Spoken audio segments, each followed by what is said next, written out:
to Sangmoon Online School. Welcome to Sangmoon Online School. তৃতীয় শ্রেণীর সুপ্রিয় শিক্ষার্থীরা, সানমুন অনলাইন স্কুলে তোমাদের সবাইকে স্বাগতম। নিশ্চয়ই তোমরা প্রতিদিনের মতো আজও ভালো আছো। সম্মানিত দর্শকবৃন্দ ও অভিভাবকবৃন্দ, আদাব, নমস্কার। আপনারা জেনে খুশি হবেন যে 2025 সালের জানুয়ারি থেকে সানমুন অনলাইন স্কুল তৃতীয় ও পঞ্চম শ্রেণীর লাইভ অনলাইন ক্লাস শুরু করতে যাচ্ছে। আমাদের এই চ্যানেলেও দ্বিতীয়, তৃতীয় ও পঞ্চম শ্রেণীর গণিত বিষয়ের পূর্ণাঙ্গ সমাধান দেয়া আছে। চাইলে আপনাদের সন্তানেরা এই চ্যানেলের ভিডিওগুলো দেখেও তাদের গাণিতিক সমস্যা সমাধান করতে পারে এবং গণিত বিষয়ে দক্ষতা অর্জন করতে পারে। তারপরেও কিছু কিছু স্টুডেন্টের এই ক্লাসগুলো দেখার পর মনে প্রশ্নের জন্ম নেয় এবং কিছু জিনিস হয়তো তারা বুঝতে পারে না। তাই তাদের জন্য আমরা লাইভ অনলাইন ক্লাস শুরু করব। তারা যাতে তাদের মনের অভিপ্রায় খুব সহজেই প্রকাশ করতে পারে এবং আমরাও যেন তাদের সাথে সরাসরি কমিউনিকেশন করতে পারি এবং তাদের মনের প্রশ্নগুলোর সমাধান করতে পারি, সেই চিন্তাভাবনা নিয়েই আমরা লাইভ অনলাইন ক্লাস শুরু করেছি। আমাদের আসন সংখ্যা খুবই সীমিত, 300-400 স্টুডেন্ট নিয়ে আমরা অনলাইন ক্লাস শুরু করব না। আমাদের একটি বেসে সর্বোচ্চ স্টুডেন্ট সংখ্যা থাকবে 20 জন, যাতে আমরা প্রত্যেকেই হাতে কলমে শিখিয়ে দিতে পারি। যেহেতু আসন সংখ্যা সীমিত, সেহেতু আপনারা যথাশীঘ্র স্ক্রিনে দেয়া নাম্বারে যোগাযোগ করে আপনার সন্তানের আসনটি নিশ্চিত করে নেবেন বলে আমরা বিশ্বাস করি। ছোট্ট বন্ধুরা, গত পর্বে আমরা আলোচনা করেছিলাম তোমাদের প্রাথমিক গণিত বইয়ের 99 ও 100 পৃষ্ঠা নিয়ে। তারই ধারাবাহিকতায় আজ আমরা আলোচনা করব 101 থেকে 103 পৃষ্ঠা নিয়ে। তোমরা যারা গত পর্বটি যথাসময়ে দেখতে পারোনি, তোমাদের জন্য নিচে ডেসক্রিপশন বক্সে ক্লাসের লিঙ্কটি দেয়া থাকবে, সেখানে ক্লিক করে চাইলে তোমরা ক্লাসটি দেখে নিতে পারো। আজকের ক্লাসটিও তোমাদের জন্য খুবই আনন্দদায়ক হবে বলে আমি বিশ্বাস করি, তাই এই ক্লাসটি তোমরা শেষ পর্যন্ত অবশ্যই দেখবে। ছোট্ট বন্ধুরা, তোমরা তো গল্প শুনতে ভালোবাসো, তাই না? আজও আমরা একটি গল্প দিয়ে ক্লাসটি শুরু করতে চাই। তাই এই গল্পটি তোমরা অত্যন্ত মনোযোগ ও ধৈর্য ধরে শুনবে এবং বোঝার চেষ্টা করবে। তোমাদের জন্যই এই গল্পটি তৈরি করা। এই গল্পটি যদি তোমরা ভালো করে না শুনো, না বুঝো, তাহলে গল্পের শেষে দুটি ধাঁধা থাকবে। এই দুটি মজার ধাঁধার উত্তর কিন্তু তোমরা দিতে পারবে না। তো আমি বিশ্বাস করি এই ক্লাসটি তোমরা মনোযোগ দিয়ে ধৈর্য ধরে শুনবে এবং দুটি ধাঁধার সঠিক উত্তর দিবে।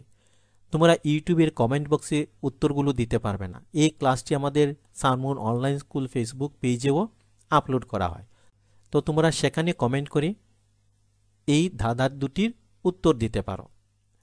তো এবার চলো আমরা গল্পটি শুনে নেই।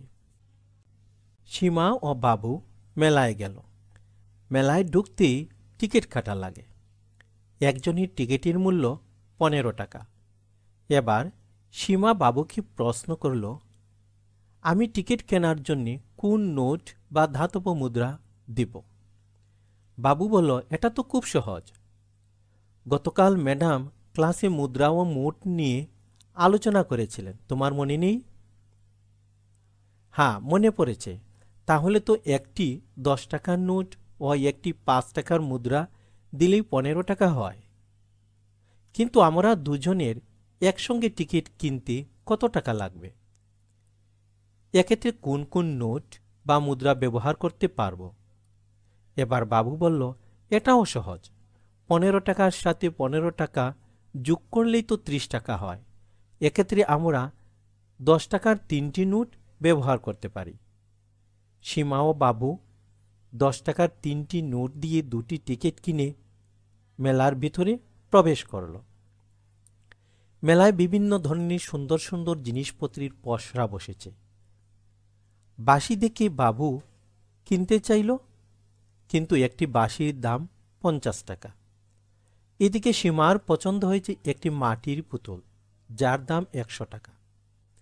এবার বাবু ও সীমা মনে মনে ভাবছে কোন কোন নোট ও মুদ্রা দিয়ে বাঁশি ও পুতুল কিনতে পারবে।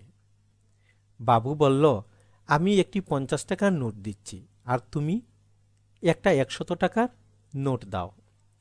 এবার সীমা বলল, আমার কাছে 100 টাকার নোট নাই, 20 টাকার নোট আছে, তাহলে তুমি 5টি 20 টাকার নোট দাও। এবার সীমা 5টি 20 টাকার নোট দিল।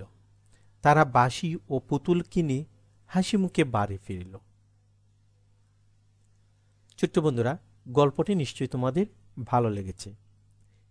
এই গল্প শুনে তোমরা এখন দুটি ধাঁধার উত্তর দিবে। এবার ধাঁধাগুলো কি কি একটু দেখে নে। এবার তোমরা দুটি ধাঁধার উত্তর বলো। গল্পে তোমরা কি কি নোট ও মুদ্রা দেখেছ? এবার বলো তো, ধাতব মুদ্রা ও কাগজের নোটের মধ্যে পার্থক্য কি? এবার ছোট্ট বন্ধুরা, তোমরা তোমাদের গণিত বইয়ের 101 পৃষ্ঠাটি খুলে নাও। এখানে 2 নম্বর প্রশ্নটি লক্ষ্য করো, ছবি দেখে অঙ্কে লিখে।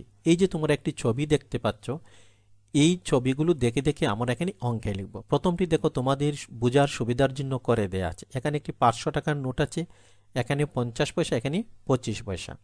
তো এটি অঙ্কে আমরা কিভাবে লিখব? 500 টাকা আর এই দুটিকে আমরা যোগ করব। 50 পয়সা আর 25 পয়সা যোগ করলে হয় 75 পয়সা। তাই আমরা এখানে লিখব 500 টাকা 75 পয়সা। এবার তোমরা দ্বিতীয় ছবিটি লক্ষ্য করো, এখানে 100 টাকা, এখানে 100 টাকা, দুটি নোট দেয়া আছে। আর এখানে হচ্ছে 25 পয়সা আর এখানে হচ্ছে 5 পয়সার একটি মুদ্রা দেয়া আছে। তো মোট কত টাকা হলো? এই 100 হচ্ছে 200 আর 25 আর 5 হচ্ছে 30 পয়সা। তো আমরা এখানে লিখব 200 টাকা 30 পয়সা। এবার এই ছবিটি তোমরা লক্ষ্য করো, 500 টাকা আর এখানে আছে 10 টাকা। 500 টাকার সাথে যদি আমরা 10 টাকা যোগ করি তাহলে কত হয়? 510 টাকা। আর পয়সা আছে এখানে কত? 10 পয়সা আর 50 পয়সা। 50 পয়সার সাথে 10 পয়সা যোগ করলে হয় 60 পয়সা। তাই আমরা এখানে লিখব 510 টাকা 60 পয়সা। এবার শেষের ছবিটি তোমরা লক্ষ্য করো, এখানে 200 টাকার একটি নোট আছে, এখানে 5 টাকার একটি নোট আছে। আর এখানে আছে একটি 50 পয়সার কয়েন, এখানে আছে 25 পয়সার কয়েন। তো 200 টাকা আর 5 টাকা যোগ করলে আমরা পাই 205 টাকা। আর 50 পয়সা আর 25 পয়সা যোগ করলে হয় 75 পয়সা। তাই এখানে মোট হবে কত? 205 টাকা 75 পয়সা। এবার ছোট্ট বন্ধুরা, তোমাদের 101 পৃষ্ঠার এই 3 নম্বর প্রশ্নটি দেখো, পড়ি এবং অঙ্কে লিখি। এখানে দেখো, প্রথম প্রশ্নটি হচ্ছে ক নাম্বার, 12 টাকা 45 পয়সা। এখানে সবগুলো কথাই লেখা, এখানে তোমাদেরকে অঙ্কে লিখতে হবে। এখানে প্রথমটি করে দেওয়া আছে 12 সংখ্যায় লিখব, তারপরে টাকা, এই 45টি আমরা সংখ্যায় লিখব, তারপরে পয়সা। 12 টাকা 45 পয়সা। এবার খ নম্বর প্রশ্নটি লক্ষ্য করো, 500 টাকা 62 পয়সা। তো আমরা 500 এটি আমরা সংখ্যায় লিখব আর 62টি সংখ্যায় লিখব। তাই আমরা লিখলাম 500 টাকা 62 পয়সা। এবার গ নম্বর প্রশ্ন হচ্ছে 725 টাকা 75 পয়সা। আমরা এই 725 লিখব সংখ্যায় এবং 75 লিখব সংখ্যায়। তাই আমরা এখানে লিখব 725 টাকা 75 পয়সা।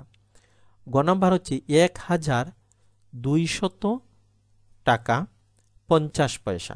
তাই আমরা 1000 এই যে 200 লিখলাম, 1200 টাকা 50টি সংখ্যায় লিখলাম পয়সা। এবার 19 নম্বর দেখো, 955 টাকা 30 পয়সা।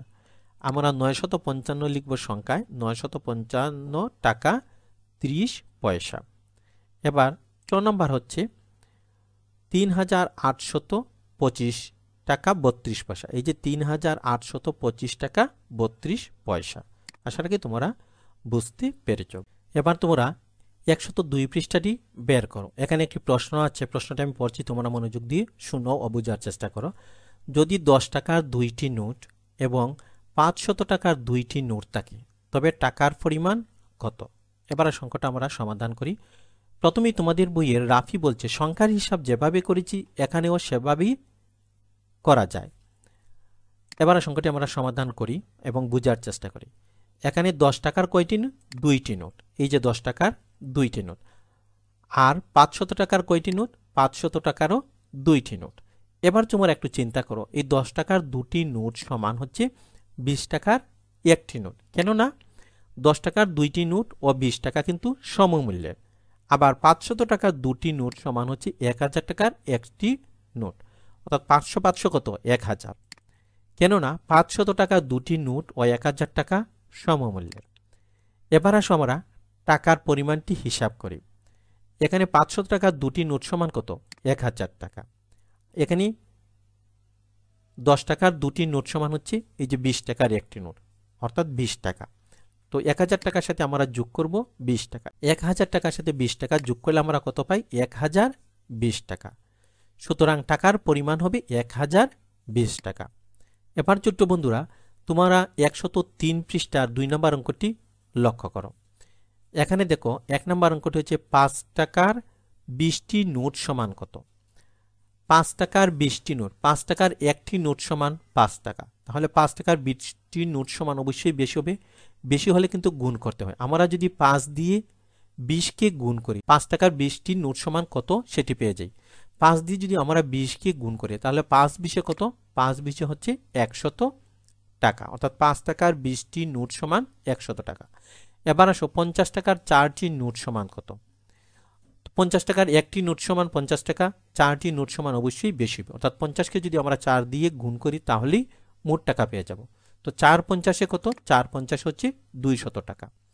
এবার 20 টাকার 10টি নোট সমান কত?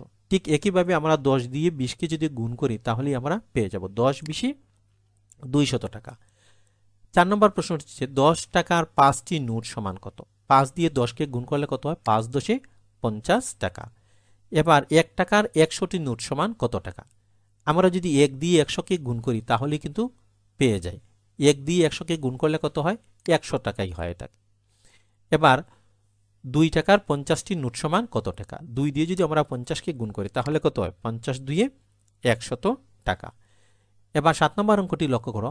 100 টাকার 5টি নোট সমান কত? আমরা 5 দিয়ে যদি 100কে গুণ করি 5 100 500 টাকা। 8 নম্বর প্রশ্ন হচ্ছে 500 টাকার 2টি নোট সমান কত? 2 দিয়ে যদি আমরা এই 500কে গুণ করি তাহলে কত হয়? 2টি 500 টাকার নোটে 1000 টাকা। এবার 9 নম্বর প্রশ্নটি হচ্ছে একটু ব্যতিক্রম। 10 টাকার এখানে খালিঘর টি নোট সমান 200 টাকা। আমরা পূর্বে কি করেছি? গুণ করে বের করেছি। এখন যদি এই রকম থাকে 10 টাকার ড্যাশ টি নোট সমান 200 টাকা, অর্থাৎ কতটি নোট বের করতে বলা হয়, তাহলে কিন্তু তোমরা ভাগ করবে। টাকা বের করতে হলে তোমরা গুণ করবে, আর নোট বের করতে হলে ভাগ করবে। অর্থাৎ 10 দিয়ে যদি তোমরা 200-কে ভাগ করো তাহলে কতটি নোট এখানে পেয়ে যাবে। তো 10 দিয়ে যদি আমরা 200-কে ভাগ করি তাহলে কত হয়? 10 200-এর মধ্যে কতবার যায়? 10 20-এ 200। তাই 10 টাকার 20টি নোট সমান 200 টাকা। এবার 10 নম্বর প্রশ্নটি লক্ষ্য করো। 100 টাকার টি নোট সমান 1000 টাকা। তো 100 দিয়ে যদি আমরা 1000-কে ভাগ করি তাহলে কত পাই? 10 পাই, অর্থাৎ 100 টাকার 10টি নোট সমান 1000 টাকা। এবার 11 নম্বর প্রশ্ন হচ্ছে 5 টাকার টি নোট সমান 100 টাকা। তো 5 দিয়ে যদি আমরা 100-কে ভাগ করি 5 20-এ 100, অর্থাৎ 5 টাকার 20টি নোট সমান 100 টাকা। এবার 12 নম্বর প্রশ্নটি লক্ষ্য করো। 20 টাকার টি নোট সমান 200 টাকা। তো এখানে কত হবে? 20 দিয়ে যদি আমরা 200-কে ভাগ করি তাহলে কত পাই? 10 20-এ 200, অর্থাৎ 20 টাকার 10টি নোট সমান 200 টাকা। এবার ছোট্ট বন্ধুরা 103 পৃষ্ঠার এই 1 নম্বর অঙ্কটি লক্ষ্য করো। হিসাব করি। এখানে কিছু পয়সা দেয়া আছে, এই পয়সাগুলো আমরা হিসাব করব। হিসাব আমরা কিভাবে করব? এখানে রাফি বলছে আমরা যুগের মতো হিসাব করব। তো যুগ কিভাবে করব? আমরা প্রথমে লিখব এই যে 10 পয়সা যোগ এই 5 পয়সা যোগ এই 5 পয়সা যোগ 25 পয়সা যোগ 25 পয়সা। এবার আমরা যদি এগুলোকে যোগ করি তাহলে কত হয়? এই 25 এবং 25 যোগ করলে হয় 50, আর 5 55, আর 5 হচ্ছে 60, আর 10 হচ্ছে 70। সুতরাং আমরা লিখব এখানে 70। আরও সহজে আমরা কিভাবে হিসাব করতে পারি? এই 10 সমান আমরা নিচে লিখলাম 10, এই 5 এবং 5 যোগ করলে কত হয়? 10, এই 25 এবং 25 যোগ করলে হয় 50। এবার যদি আমরা 50-এর সাথে 10 যোগ করি, 50 আর 10 হচ্ছে 60, 60-এর সাথে 10 যোগ করলে 70। সুতরাং এখানে একত্রে কত পয়সা হবে? 70 পয়সা। এবার ছোট্ট বন্ধুরা 103 পৃষ্ঠার এই ছবিটি তোমরা লক্ষ্য করো। এখানেও এই পয়সাগুলো আমাদেরকে যোগ করে একত্রে কত হয় এই শূন্যস্থানে সেটি লিখতে হবে। এবার আসো আমরা যোগ করে বের করি। এখানে আছে 10 পয়সা যোগ 25 পয়সা যোগ এই 25 পয়সা যোগ 50 পয়সা। আমরা এই 50 আর এই 25 যোগ করলে কত হয়? 75 পয়সা। 75-এর সাথে এই 25 যোগ করলে হয় 100, 100-এর সাথে এই 10 যোগ করলে হয় 110 পয়সা। এবার তোমাদের বইয়ে তুলি বলছে 100 পয়সা সমান 1 টাকা। তাহলে উত্তর কি হবে? তাহলে মোট হবে 1 টাকা 10 পয়সা। সেটি কিভাবে? এই যে এখানে আছে 110 পয়সা, এই 110 পয়সা থেকে যদি আমরা 100 পয়সা নিয়ে যাই তাহলে এখানে কত থাকে? আর 10 পয়সা। 100 সমান হচ্ছে এই যে 1 টাকা। এই 100 পয়সাকে আমরা টাকা হিসাবে এখানে নিয়ে গেলাম। থাকলো কত পয়সা? 10 পয়সা। আমরা এখানে 10 পয়সা লিখে নেব। তাহলে আমাদের উত্তর কত হবে? 1 টাকা 10 পয়সা। এবার ছোট্ট বন্ধুরা আসো বাড়ির কাজ। তোমাদের প্রাথমিক গণিত বইয়ের 101 থেকে 103 পৃষ্ঠা তোমরা বারবার অনুশীলন করবে। কারণ প্রতিটি ক্লাস যদি তোমরা ভালো করে অনুশীলন না করো তাহলে পরবর্তী ক্লাসটি তোমরা ভালোভাবে বুঝতে পারবে না। ছোট্ট বন্ধুরা, তোমরা তো জানো আমাদের এই চ্যানেলে দ্বিতীয় ও পঞ্চম শ্রেণীর গণিত বিষয়ের পূর্ণ সমাধান দেয়া আছে। তোমরা যারা দ্বিতীয় ও পঞ্চম শ্রেণীতে পড়ো তারা আমাদের চ্যানেলটি ভিজিট করো। ভিজিট করার পর যদি মনে হয় এই ক্লাসগুলো তোমাদের জন্য উপকারী হবে তাহলে চ্যানেলটি তোমরা সাবস্ক্রাইব করো। সাবস্ক্রাইব করে প্রতিটি ক্লাস যথাযথভাবে ধারাবাহিকভাবে দেখো এবং বোঝার চেষ্টা করো। সেই সাথে তোমরা অনুশীলন করো। যত বেশি অনুশীলন করবে ততই তোমাদের কাছে গণিত বিষয়টি সহজ হয়ে যাবে। ছোট্ট বন্ধুরা, তোমরা জেনে খুশি হবে আমাদের এই সানমুন অনলাইন স্কুলে 2025 সালের জানুয়ারি থেকে আমরা তৃতীয় ও পঞ্চম শ্রেণীর লাইভ অনলাইন ক্লাস শুরু করতে যাচ্ছি। আসন সংখ্যা খুবই সীমিত, মাত্র 20 জন নিয়ে আমরা একটি ক্লাস শুরু করব, যাতে প্রত্যেকটি স্টুডেন্টের সাথে আমরা একজন একজন করে যোগাযোগ করতে পারি। তাই আমরা স্টুডেন্ট সংখ্যা সীমিত রেখেছি। তোমরা যদি আমাদের অনলাইন ক্লাসে যুক্ত হতে চাও তাহলে স্ক্রিনে দেওয়া নাম্বারে আমাদের সাথে অতি সত্বর যোগাযোগ করো, কারণ 20 জনের বেশি আমরা নেব না। ছোট্ট বন্ধুরা, তোমরা যদি আমাদের এই ক্লাসটি ফেসবুক পেজ থেকে দেখে থাকো তাহলে সানমুন অনলাইন স্কুল ফেসবুক পেজটি ফলো এবং লাইক করে নিও। তোমরা যদি আমাদের এই ক্লাসটি ইউটিউব চ্যানেল থেকে দেখে থাকো তাহলে সানমুন অনলাইন স্কুল ইউটিউব চ্যানেলটি সাবস্ক্রাইব করে নিও। সেই সাথে পাশে থাকা বেল বাটনটি অন করে দিও। তাহলে যখনই আমরা নতুন কোনো ক্লাস আপলোড করব সাথে সাথে তোমরা নোটিফিকেশন পেয়ে যাবে এবং খুব সহজে ক্লাসে জয়েন করতে পারবে। কোনো ক্লাসই তোমাদের মিস হবে না। ছোট্ট বন্ধুরা, এতক্ষণ আমাদের সাথে ধৈর্য ধরে থাকার জন্য তোমাদের সবাইকে আন্তরিক ধন্যবাদ। ভালো থেকো, সুস্থ থেকো। পরবর্তী ক্লাসটি দেখার আমন্ত্রণ জানিয়ে এখানেই বিদায় নিচ্ছি।